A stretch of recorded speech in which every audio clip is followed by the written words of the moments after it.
Bill, the smartest thing Democrats did this year was finding their patriotism again. If you told me a year ago that if Kamala Harris would be the nominee and in her acceptance speech she would use the word privilege, I would not have guessed that she used it the way she did. The greatest privilege on earth. The privilege and pride of being an American. Yeah, and Tim Walz also began his speech with a great line saying, "We're all here tonight for one beautiful, simple reason. We love this country." And yet this message doesn't seem to be catching on with a lot of the younger people. None of them are standing up and screaming, "That's my country!" Quite the reverse. Quite the reverse. The protests that started off as justice for Palestine have morphed into a broader kind of America is the problem. We fucked up the whole world thing. Last weekend, there was a pro-Palestine rally in Seattle, and when the rapper Macklemore said, "Fuck America," everybody loved it. Yeah, fuck America. Yeah, I'm sure it was a big hit with the Queers for Gaza crowd. Literally advocating for a government that would imprison you or kill you for being queer, from the safety and security of a country that doesn't do that.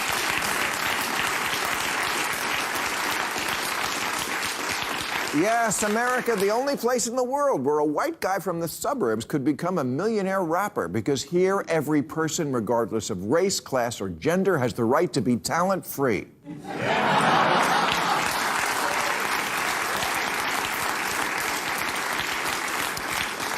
And guess what document allows you to protest and chant, "Hey, hey, ho, ho," followed by something really stupid? Yeah. Constitution Day was last week. It's an actual federal holiday, but no one noticed, despite the fact that it's probably the greatest legal document ever. Is it flawed? Of course. It was written by humans, and they were all white men, as depicted in this illustration from Google AI.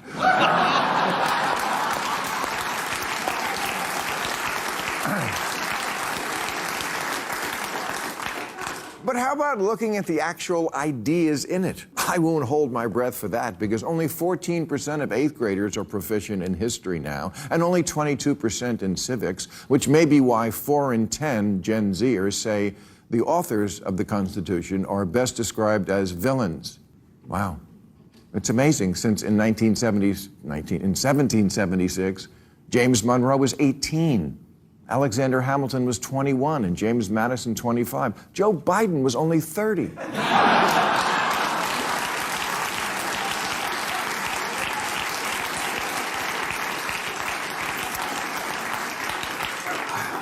America's founders, they were the Gen Z of their day. And when they were your age, they started a country. What the fuck have you done?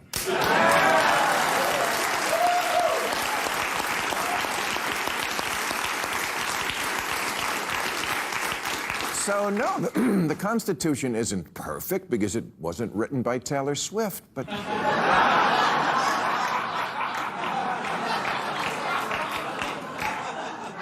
And yes, the founders made excruciating compromises. Obviously, slavery. But slavery was a deal breaker for the southern states. So there would have been 2 countries. And then to end slavery in North America, it would have involved invading a sovereign nation instead of having the moral high ground of keeping a union together. Would that have been better? History's complicated, and Gen Z reasoning is not. They think they're pure, but they're really just simplistic. They know 2 things. White people did some very bad things, and no, that's it. That's all they know. That's what they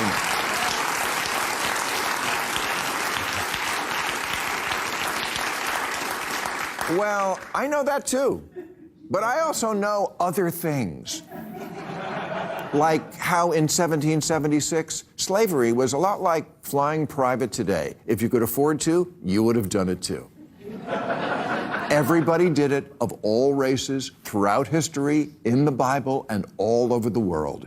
If you hate George Washington for slavery, are you prepared to hate the woman king? Because her empire was built on it too. And where do you imagine is this place, outside of your brilliant, pure minds, that's so much better than America?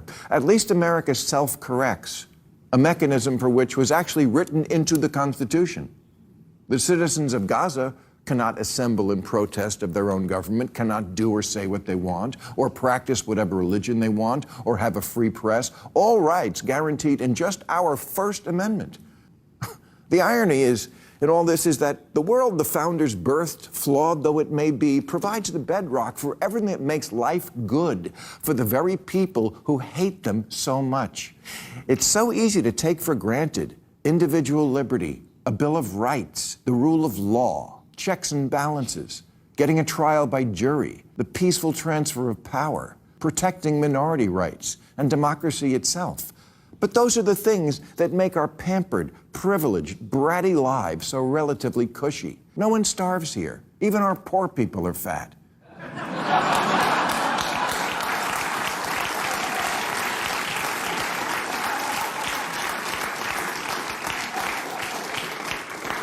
Not everyone has to be bribed. Anyone can get rich. The cops are flawed, but we're not a police state.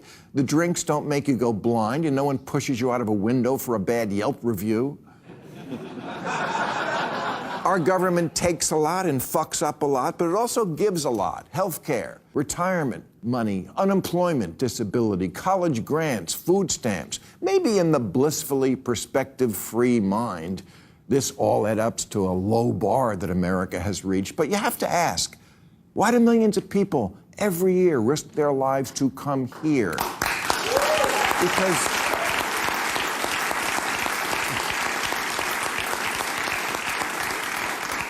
Because they want what we got. The founders were flawed, but they did build a place the whole world wants to break into. No one is paying a coyote to smuggle them into India or Russia.